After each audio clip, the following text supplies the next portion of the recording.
আসসালামু আলাইকুম রহমতুল্লাহ। সম্মানিত দেশবাসী, ত্রয়োদশ জাতীয় সংসদ নির্বাচন অনুষ্ঠিত হতে যাচ্ছে 12 ফেব্রুয়ারি 2026 তারিখে। উক্ত তারিখে ভোটারদের প্রতি আমি একজন নাগরিক হিসাবে আপনাদের প্রতি আহ্বান, আগামী জাতীয় সংসদ নির্বাচনে আপনার এলাকায় মনোনীত প্রার্থী সমূহের মধ্যে যিনি সবচেয়ে ভালো শিক্ষিত, মার্জিত, যাদেরকে আপনি ভালোভাবে চেনেন, বোঝেন, সৎ এবং সংগ্রামী, মানুষের জন্য যারা কাজ করবে, দেশের জন্য যারা কাজ করবে, এ ধরনের ব্যক্তিদেরকে ভোট দিন। প্রার্থী দেখে ভোট দিন, ব্যক্তি দেখে ভোট দিন, মার্কা দেখে নয়। মার্কা যেটিই হোক না কেন, আপনি ব্যক্তিকে ভোট দিন, কারণ মার্কা এসে তো আপনার কাজ করে দেবে না। কাজ করবে তো ব্যক্তি। যিনি নির্বাচিত হবেন তিনি যদি ভালো মানুষ হন, তিনি যদি আপনার বন্ধু হন, তিনি যদি আপনার কল্যাণে সময় দেন, অবশ্যই তিনি ভালো কাজ করবেন। আর যদি শুধু মার্কা দেখেই ভোট দেন যে আমি অমুক দল করি, অমুক মার্কার পক্ষের মানুষ, তাহলে গতানুগতিকভাবে 54 বছর দেশটা যেভাবে শাসিত হয়েছে, শাসনের নামে শোষণ করা হয়েছে, সেটিই হতে থাকবে। আগামীর বাংলাদেশ পরিবর্তনের বাংলাদেশ, আগামীর বাংলাদেশ জনতার বাংলাদেশ, আগামীর রাষ্ট্র জনতার রাষ্ট্র, আগামীর রাষ্ট্র সাম্য, মানবিক মর্যাদা, সামাজিক সুবিধার ইনসাফ প্রতিষ্ঠার রাষ্ট্র হবে। এই ক্ষেত্রে চাবি আপনার হাতে। আপনি অবশ্যই ভুল করলে আবার 5 বছর আপনাদেরকে ভুগতে হবে।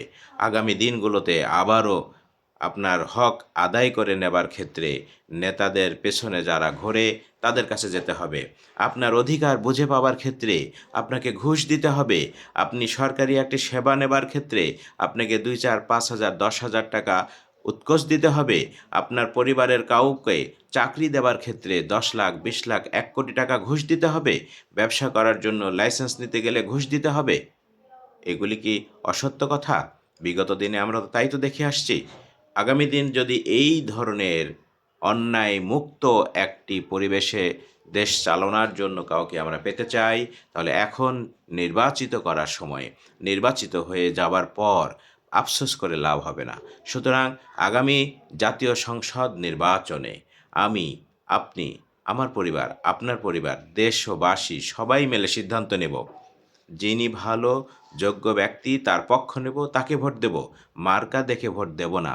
অবশ্য তিনি যে মার্কা নিয়ে আসবেন, ভালো মানুষ, তার মার্কা যেটাই হোক, আমার পছন্দের হোক, অপছন্দের হোক, ব্যক্তি পছন্দ হলে, যোগ্য ব্যক্তি হলে, নিরহংকার মানুষ হলে, ভালো, সৎ, ইনসাফপূর্ণ মানুষ হলে আমরা তাকে ভোট দেব। আশা করি আমরা এই কথার সাথে একমত হব। আগামী দেশ আমাদের ভালোভাবে গড়ে তোলার জন্য পরিবর্তনের পক্ষে আমাদেরকে সাপোর্ট দিতে হবে, ভোট দিতে হবে। একই কথা আবারও বলি, মার্কা দেখে নয়, ব্যক্তি দেখে ব্যক্তির মার্কায় ভোট দিতে হবে। আসসালামু আলাইকুম।